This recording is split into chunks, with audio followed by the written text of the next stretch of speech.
Pelangkap kameramen.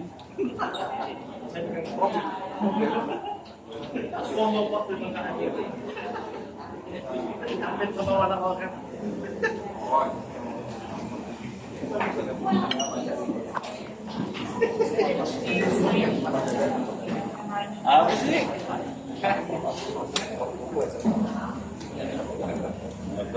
Minum ya.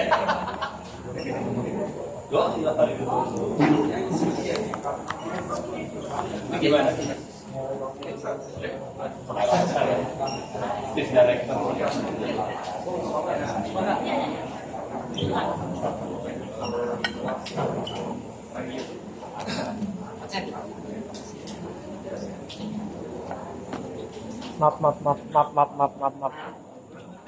Maaf.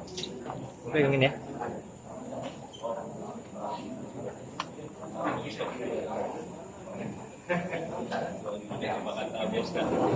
Iya.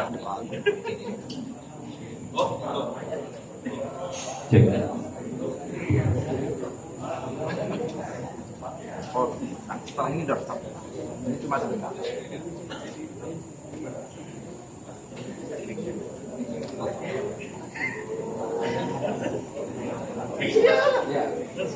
Oke. Habis ini. Ya. Selamat siang teman-teman semua.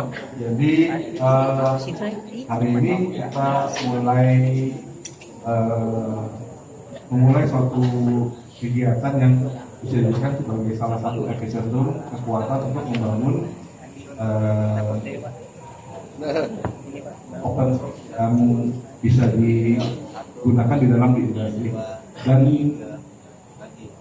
sesuai dengan topik bahwa hari ini kita mengerjakan dengan program nama Startup untuk Indonesia. Tujuannya adalah dengan adanya program ini kita berharap bisa memberikan suatu kontribusi yang kuat pada masa depan anak bangsa untuk penggunaan teknologi yang berbasis open source dan juga melahirkan tenaga-tenaga digital yang bisa untuk mendukung di industri dan juga bisa untuk memberikan suatu dampak positif kepada industri di Indonesia tentunya. Jadi selain itu pun juga dengan program ini kita berharap bisa menjadi salah satu impact yang sangat bagus bagi dunia pendidikan dan juga bagi para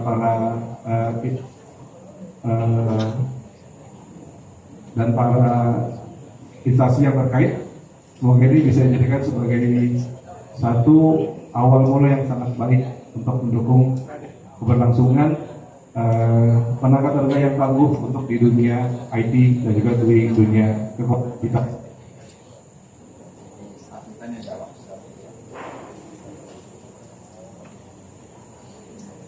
Teman-teman media ada yang mau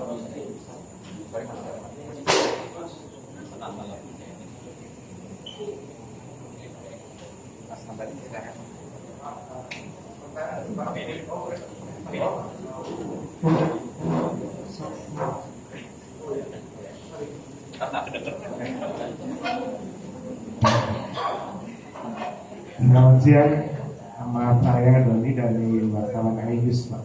Nah, ada dua pertanyaan Pak untuk Pak Syuri. Yang pertama, target yang peluncuran sahabat ibu ini seperti apa sih Pak? Dan yang kedua, dari kalangan mana saja yang diharapkan untuk bergabung? Sekian Pak, terima kasih. Oke. Jadi yang pertama sudah pasti program ini kita rancang untuk bisa memberdayakan individu yang untuk bisa mengembangkan keterampilan manajemen terkait dengan infrastruktur, meningkatkan karir, dan juga memberikan kontribusi nyata dalam pertumbuhan ekonomi dan transformasi digital Indonesia. Dan kami yakin dengan dukungan dari kami, Sipami, dan juga dari kantor Mito, program Sahabat Pemuda Indonesia ini akan menciptakan dampak positif dalam perjalanan transformasi digital Indonesia. Dan untuk siapa aja yang bisa ikut serta dalam program ini sudah pasti. Program ini juga bertujuan untuk bisa memberikan peluang yang sangat luas dalam hal karir melalui kerjasama dengan berbagai mitra seperti system integrator, cloud service providers, managed service providers yang sudah pasti memerlukan tenaga ahli dalam proyek infrastruktur open source. Terima kasih.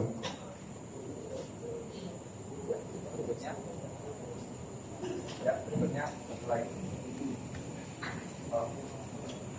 Linknya apa? Sana nanya satu-satu. Sini kan jawab. Pertanyaan untuk Pak Rektor. Buat saya kan. Siap. Pak, disrupsi teknologi ini kan berdampak sama satunya untuk jenis-jenis lapangan kerja ya Pak. Nah, pertanyaannya pertama, penguasaan teknologi cloud dan open source seperti ini, apakah juga memberikan peluang bagi generasi muda untuk mendapatkan pekerjaan? Mendapat pekerjaan. Oh, Nah, kedua ada ini Pak. Kedua, aku jawab satu-satu ya. ya, Yang satu-satu biar kamu ini otaknya. oh iya. Jawab singkat. Bagusan nih. Ini ya. Cek. Jawab singkatnya, Untuk suara dengar.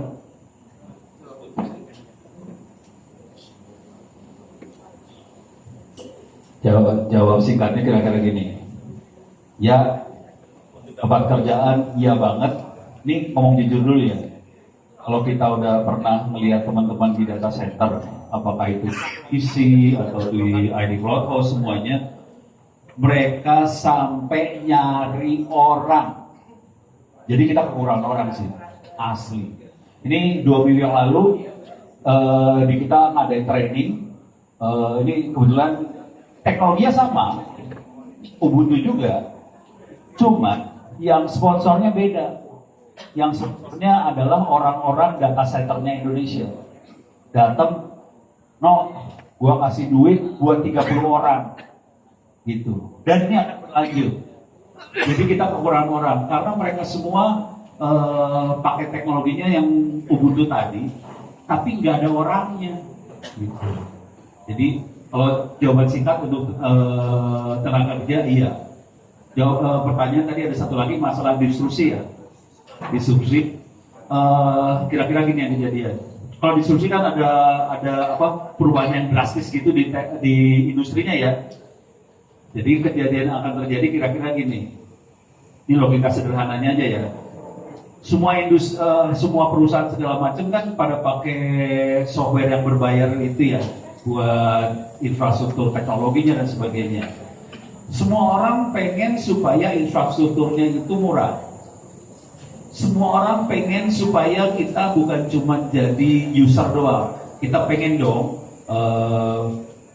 bisa bikin ngecun apanya sendiri, ngotak-atik apanya sendiri. Kalau kita beli semua dari vendor plug gitu aja, seringkali kita nggak bisa masuk ke dalam-dalamnya. Dengan open source itu bisa terjadi. Dengan adanya sahabat Indonesia, kegiatan-kegiatan seperti ini, mulai bisa masuk ke dalam-dalamnya. Jadi disrupsinya bukan dari sisi apa ya, sebetulnya dari sisi kebutuhannya hampir sama, cuma sekarang teknologinya berubah. Yang tadinya kita dikunci sama beberapa vendor, sekarang semua orang bangsa Indonesia bisa ikutan masuk ke dalamnya. Bisa sebagai pembuat teknologi, bisa sebagai yang apa, ngutak-ngatik teknologinya, kita masuk ke dalamnya. Jadi disrupsinya terjadi di industri di balik itu semua, berubah dahsyat. Dan saya di sini melihat di depan mata langsung bagaimana teman-teman di industri itu sampai ngejar-ngejar ke kita minta orang. Jujur, hari ini kita pusing kehabisan orang. Padahal ada mahasiswa, orangnya habis. Ini tanyanya sama dosen-dosen nih. Ini industri pada datang ngomongnya gini, no, punya orang kagak? Habis. Jadi kita kepaksa harus nyari mahasiswa, paksa. Dan ini akhirnya kejadiannya kita lepas free, gratis kuliah, supaya orang pada bisa belajar. Supaya bukan hanya ITTS doang yang pintar, tapi semua orang bangsa Indonesia bisa pintar dan bisa memenuhi kebutuhan manusia tadi. Kira-kira segitu ya. Pertanyaan selanjutnya masih ada? Nah ini nih Pak, bagaimana langkah dari ITTS Pak Untuk berperan dalam peningkatan kualitas SDM IT di Indonesia? Oh, oke. Jadi kalau ITTS kan yang pasti ITTS adalah kampus. Tugas utamanya adalah bikin orang, kira-kira gitu ya. Kalau nanya tugas kampus bikin orang, ya. Tapi gimana caranya supaya ITTS bukan cuma hanya bikin orang mahasiswa ITTS juga, tapi bagaimana ITTS bisa supaya seluruh bangsa Indonesia bisa pintar. Kalau cuma fungsi kampusnya bikin orang, ya kita kerjain. Tapi gimana caranya dengan ITTS bisa bikin seluruh bangsa Indonesia pintar. Contoh paling sederhana, coba nge-web ke internet, masuk ke web namanya opencourse.itts.ac.id. Saya ulang, opencourse.itts.ac.id. Itu kuliah yang dalam ITTS bisa diakses gratis, free. Gitu ya, termasuk ilmu-ilmu yang ini tadi bisa diakses free. Mudah-mudahan bangsa Indonesia yang akses nanti bisa pada pintar itu free, nggak bayar SPP, nggak bayar apa-apa, bayarnya gampang. Nanti habis sholat tolong doain aja supaya amal ibadahnya diterima dan dilipat ganda. Gitu ya, butuhnya sama gue.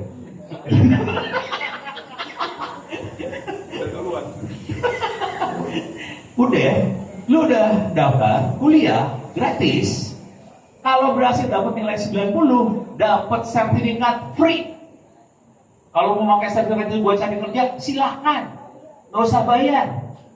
Oke, tapi itu kan cuma sertifikat. ITTS baru dapat duit dari mana? Kalau mereka mau jadi sarjana, daftar di ITTS, baru nanti kuliah-kuliah tadi bisa ditransfer jadi kredit, bisa jadi sarjana. SPP-nya berapa? 500.000 rupiah sebulan. Tambah habis sholat doain. Udah, gitu ya. Harapannya apa dari situ adalah supaya teman-teman di sekolah-sekolah, SMK, di kampus-kampus bisa nyolong kurikulum yang ada di ITTS ini supaya bisa dijadiin kurikulum di kampus-kampus tadi juga. Jadi yang pintar nanti bukan cuma ITTS, semua kampus jadi bisa ikut pintar. Dengan cara itu yang strategi yang dipakai supaya bukan cuma ITTS yang pintar, juga bangsa Indonesia jadi ikut pintar semuanya. Dengan cara itu mudah-mudahan nanti kita semua bisa maju dan kita bisa jadi negara yang besar di Asia Pasifik. Gitu. Ya, cita-cita. Tolong aja dibantu. Amin. Ya. Oh iya, maksud gua nyolong dipaksa. Seru. Ini kalau kita orang SH kalau ngomong kayak gitu susah gua gitu. Ya gue dia biasa kritik gue kalau bagian gitu. Ya tahu gue. Iya. Perkenalkan saya Rahman dari Tangsel Pos. Sekarang giliran Mas Rio. Pertanyaan yang ringan-ringan aja nih Mas. Ketika program Sahabat Buku di Indonesia ini sudah dikenalkan ke publik gitu ya, disosialisasikan melalui ya Instagram atau dan lain sebagainya lah ya. Itu gimana sih Mas respon antusias publik itu Mas? Terus kira-kira kalau bicara data gitu ya, berapa yang sudah melakukan registrasi? Apakah melebihi kuota atau target gitu Mas? Wah, oke. Terima kasih banyak pertanyaannya Mas. Jadi kalau kita ngomongin program Sahabat Buku Indonesia, ini adalah sebuah program yang mungkin orang bingung, ini mau ke arah mana gitu ya kan. Dan daripada kita bingung, kita tes dulu bulan Desember kemarin. Kita tes di LinkedIn. Kita buat postingan. Ya saya ingat banget, saya cuma foto di belakang spanduk Ubuntu. Saya foto kayak begini ya posisinya.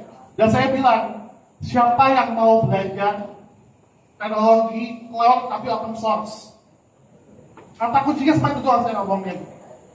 Dan dengan teknologi ini, teman-teman udah nggak perlu lagi bergantung dengan teknologi cloud dari asing atau dari luar negeri. Dan teman-teman bisa berdaulat. Bayangin, saya cuma posting kayak gitu aja. Saya bukan siapa-siapa, saya cuma praktisi cloud aja. Dan saya dapat sekitar 30.000 reach, 30.000 impression. Cuma dari postingan itu aja. Ini membuktikan bahwa semua orang di sini melihat sebuah harapan. Harapan bahwa teknologi cloud di Indonesia sebenarnya bisa dilakukan oleh bangsa kita sendiri. Bisa dilakukan oleh orang-orang yang sebenarnya itu ada di sekitar kita. Orang-orang yang gajinya UMR, yang gajinya itu Indonesia gitu. Yang biasanya kalau kita pakai teknologi cloud dari luar negeri, ya kita nggak gaji orang luar, bukan nggak gaji orang yang di Indonesia. Ini yang menjadi sebuah gambaran bahwa semua ekosistem bisa ikutan untuk berjuang. Di sini ada Pak Arief Hadi yang hadir, orang yang memang strong banget di presenter lokal. Ada teman-teman dari Aktivitas, Pak Hoki, terima kasih banget hari ini menjadi saksi bahwa banyak banget teman-teman di sini yang pengen belajar terkait dengan teknologi cloud dan bisa terbebas dari teknologi cloud luar. Dan artinya apa? Ditambah lagi, kita didukung sama Canonical langsung 32 jam terbang ke Indonesia untuk menjadi saksi, untuk validasi. Oh iya benar ya, banyak yang mau belajar. So that's the point. Ini poinnya. Dengan adanya validasi dari luar, Canonical yang mendukung, tempat-tempat yang mau belajar, 30.000 impresi itu muncul, dan itu total sekitar 500 orang itu mau register program ini.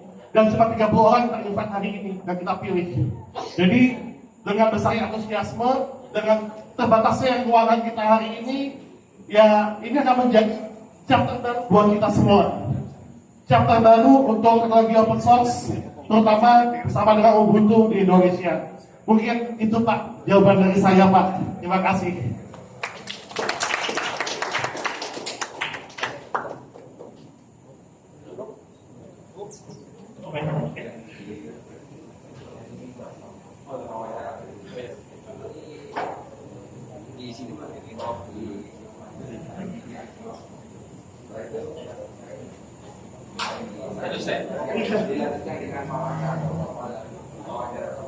Terima kasih semuanya. Thank you, thank you. Thank